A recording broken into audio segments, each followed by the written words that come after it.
Pojď se mnou na super čupr výlet. Zkusila jsem nový recept vloček a byly fakt dobrý. Tady skincare rutina, protože nechci být jednou jako hnusná hrozinka.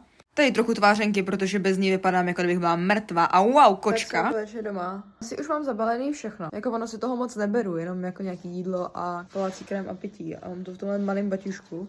Ginger shot na zdraví. To byla moje upřímná reakce.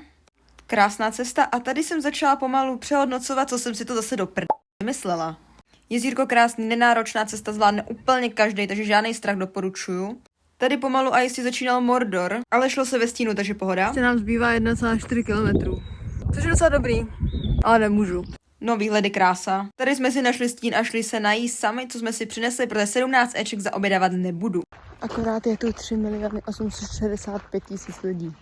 Tady ty husté vysílače, no vypadalo to fakt hustě, krásný výhledy, fakt úplně unešená jsem z toho byla, reálně, fakt že jo. Jestli se chcete stranit lidí, tak určitě zajděte na tuhle vyhlídku, protože je tam nejméně lidí a vidíte opravdu krásně. Jo, už jdem dolů. Ještě musím ulovit magnetku. Kam jdu?